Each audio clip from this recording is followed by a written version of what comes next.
Good morning, folks. Mark here from Vegetable Outdoors. And in my last couple of overnighters, I was in this area. Basically, what we've done is we wanted to see what kind of animals lived in this area. So we set up 5 trail cameras around this spot, and we're hiking back out there today to check the cameras. We're going to cook some lunch, and we're going to see what's going on. So, you guys stick around.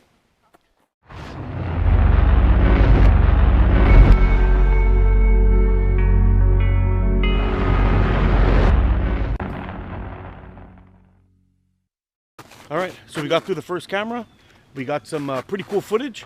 I'll be attaching that to a video in the future sometime because I already have a bunch of stuff to show you. But we're gonna close this guy up and then format the card, close it back up, and then we're gonna be heading off to do trail cam number 2. What kind of tracks these are? We do have fisher in the area. If anybody has an idea what they are, let me know. Seems to have a big back foot, smaller front foot with fingers and claws. Well, this is the video that pretty much got this whole project started. We just set up cameras just for the fun of it. And then we found this guy, Mr. Fisher. These adorable little assassins just kind of cruising through the woodland. And we decided to see if we could actually locate where his den is. I think we're getting closer. We haven't quite found it yet. But we got some more footage of him later on in the video. But these guys are really cool animals. All right, so we've come to camera number 2. It's looking up this path on a hill. And this path goes right up these hills all over around here. We're following this little irrigation ditch along the way, which is probably why there's so many animal tracks around here. Like, it's just all over the place. You can't even tell what some of them are because of the melt. But there's some pretty big coyote tracks. I don't think there's any wolves in the area, but there's some pretty big coyote tracks around here. Yeah, so it seems like everywhere there's an open spot of water for the animals to drink. You see lots of tracks around. Pretty neat, actually.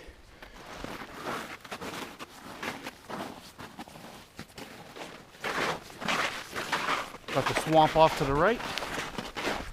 Just to give you a look, probably got a nice moose track here. Here we are at the second 8-man. Third 8-man, that's right.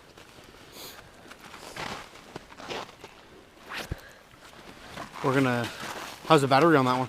Still pretty good. I mean, this one's your newest one. Oh, it's got fresh batteries in it too, so it should be fine. See if there's anything on this guy. Should be. There's always snowshoe hair.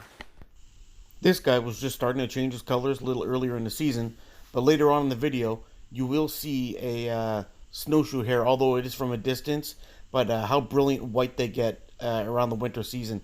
Absolutely beautiful little animals. Fine now. Now, just to give you a quick look at trail cameras here. The thing I like about the 8-man cameras is that a lot of them have the camera in this side with the screen to watch it.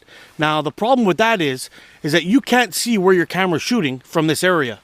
But if you look here with the camera, with the screen on it here, wherever the camera's filming, you see right away. So you could turn around and look down in this direction, and you don't need to guess where your thing is or use your cell phone to take a picture or anything like that.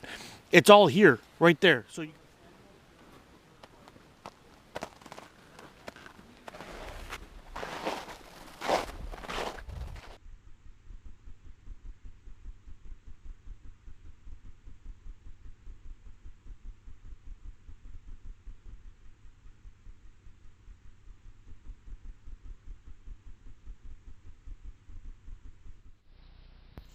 unfortunately, on this camera, I enabled the date and timestamp, but I forgot to adjust the date and the time. So I'm assuming that this video is probably from sometime in December this year, or possibly at the end of November when we got our first snowfall. But you can tell these deer are really fat and healthy looking, eh? The number of deer in this area is absolutely ridiculous. I've got probably hundreds of videos of just deer passing by the cameras one after another. It probably makes sense of why we have so many coyote videos as well. And the packs here are quite big too. It's quite common to find coyote packs with 4 or more members in it in this area, which is kind of odd for coyotes, but that's how they do it up here. Well, just to show you where we've come from so far, you see right down that hill. We're going up to the next trail camera, which is up the mountain. And yes, believe it or not, it is December 29th today, and I live in Canada, and there's almost no snow. What the hell?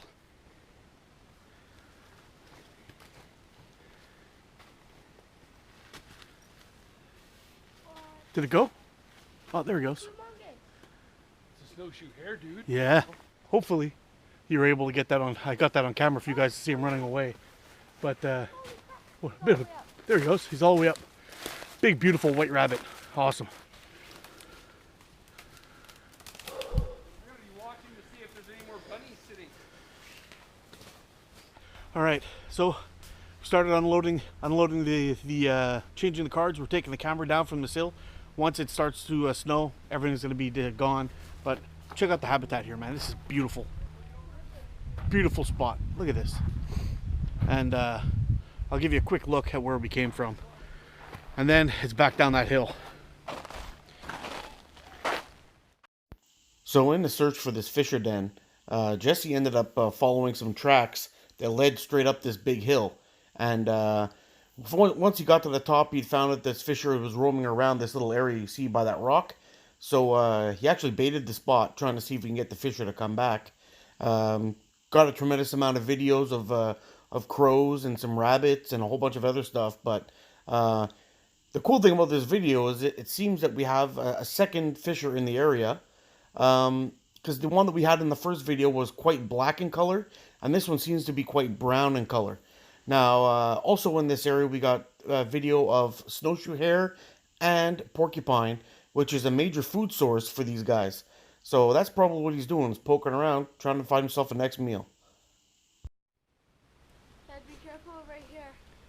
Underneath the snow is pure ice. I just found a boot. Well, all right. I'm going to turn you off so I don't die going down this, because it was pretty slippery coming up. Probably best bet is go down backwards. All right, made it through that bit. It's a little critter home right there. And now, to walk on down the end of the world here. Oh, going down is a little easier than going up.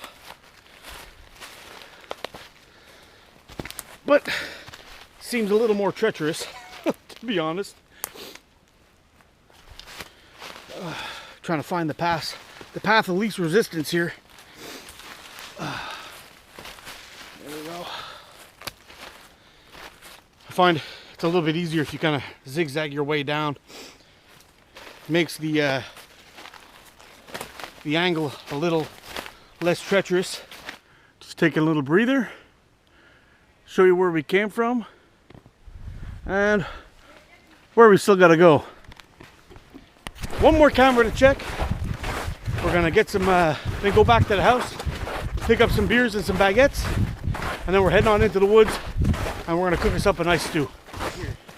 This is a perfect example of what I was talking about, how the viewfinder is right here. And if you close it, you can't really see where your camera's pointing.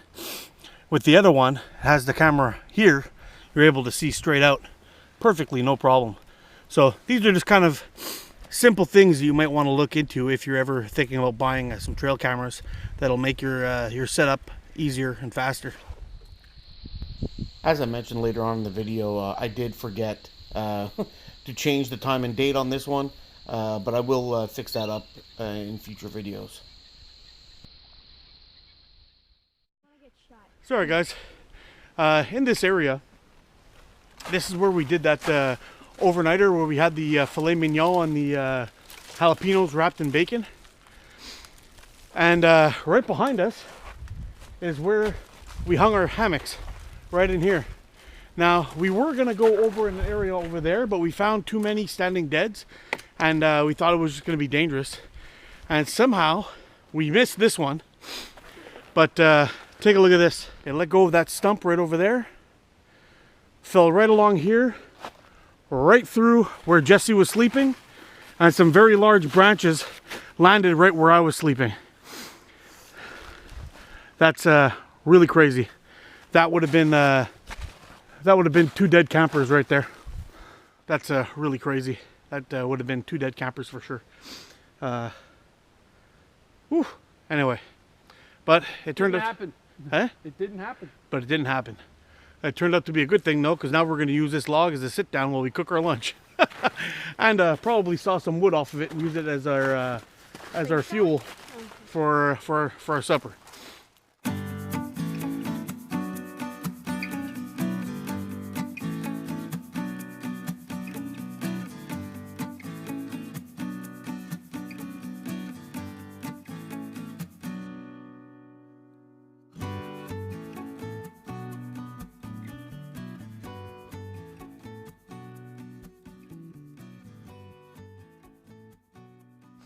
Quick little tip for when you're trying to light a fire in the winter and you got all this white crap on the ground. Well, as you light your fire, which is the easy part, and all the coals start going down, to keep a sustainable fire, you want to be able to keep those coals off the ground for a while until it starts to dry out this base. So basically what we'll do is we'll take a bunch of this size sticks, and we're just going to lay a little bit of a base down. I'll quickly get this put together, and then I'll bring you in closer to take a look, but we'll get a little base down first, get our smalls, get the rest of our mediums on there, and we got this big guy here. We may have to go cut some more a little bit later, but I think for now we'll be fine. At least to get started and get our coals going, and then we're going to cook some lunch. So let me take care of this. I'll bring you back in a second. All right, so here's our fire lay. We got a little bit of a bed set up there. All the branches are kind of twisted, so it's hard to make it perfect, but it'll do fine enough for now. We've got our backrest here that we're going to prop up our smalls on. There's our birch bark. There's our huge pile of smalls. That'll get a good batch of coals going. And here's a big pile of mediums, and this is all hard beech. So this is going to burn really hot and really long. More than enough time for us to be able to drag some coals out and get our lunch cooked.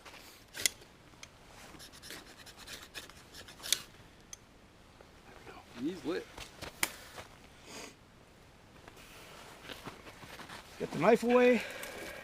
Do not want to cut yourself. Sorry. I'll take a nice pile of these smalls here. Seems like overkill, but It's okay. everything's kind of damp. It's gonna light. We're gonna eat and be merry. So you'll see we've got a little bit of a dark smoke coming out of here. That's all from the resiny wood. What I tend to do is wait for the flames to shoot up over the top of my smalls before I start adding on any more pieces that are going to be like this size. But we are just about there. It is starting to pop up over the top, so we can go ahead and add these, and they'll slowly start to dry out and do their thing.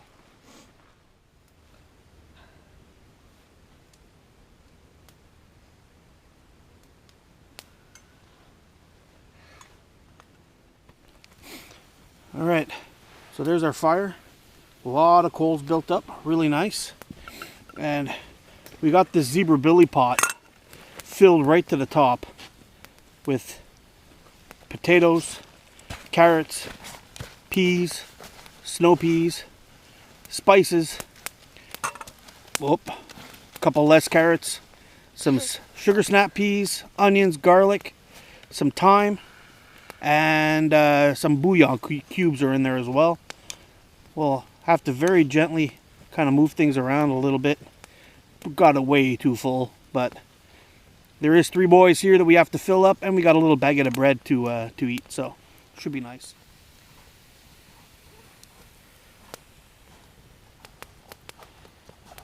This last little while I've actually been carrying this Groman number 3 here. This is the Canadian military model.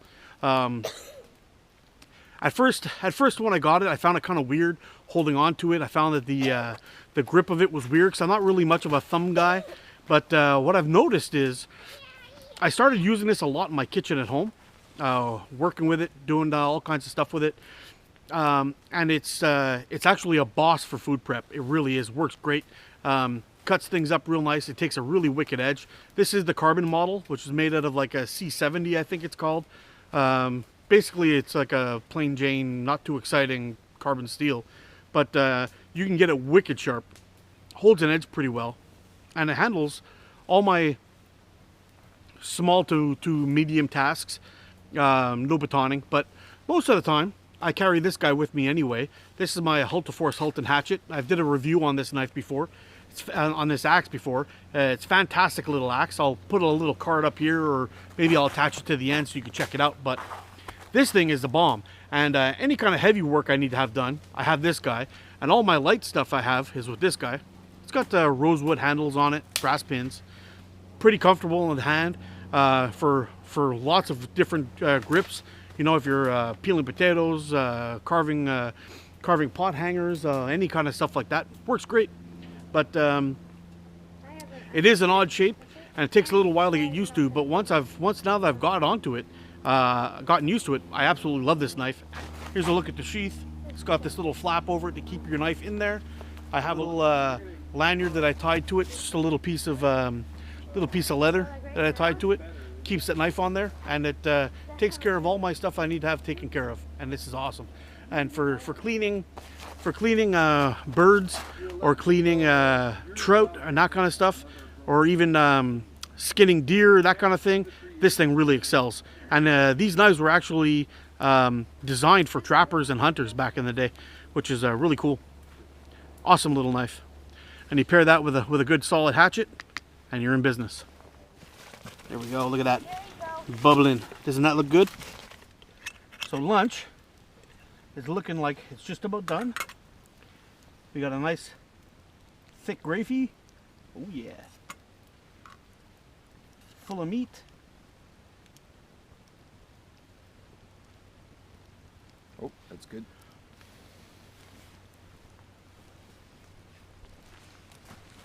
Are the taters? Oh, yeah, perfect. We're good. We're good. Alrighty, gentlemen, grab your bowls, please. All right. Have a look at this. Dip it in the broth. Dip that in the broth. Oh my That nice, goodness. tasty gravy. My gravy. Taste like gravy. Yum. Mm. I think I put a little bit too much time, but besides that, it's pretty good. That's pretty good. I also forgot to put in the tomato paste and a bay leaf, but we'll survive. Still is really, really tasty. Yum. Alrighty, folks, we're just gonna wrap this up a little bit, let that fire burn down, kind of pack our stuff away nice and slowly, and make our way back to the house. But yep, just wanted to give you guys a quick Merry Christmas and a Happy New Year. And hopefully now that the hot sauce season's over, I'll be able to get rocking on the videos again, and we'll have a little more fun. So you guys take care, get out, explore. I'll see you on the next one. Be sure to stick around and check out the footage of the animals in the back at the end, and I'll link up some other videos of us checking out this area on a couple of overnighters we've done around here, and you'll see it's a really cool spot. Take care.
Hey, thanks a lot for watching, guys. If you enjoyed this video, please hit that like button for me.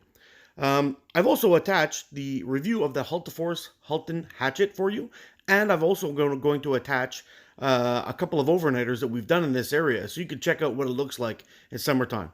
Absolutely beautiful area, lots of animals, and I hope this inspires you to go out and check out a woodland near you. You never know what you're going to find. You guys take care, get out and explore, and be good to each other.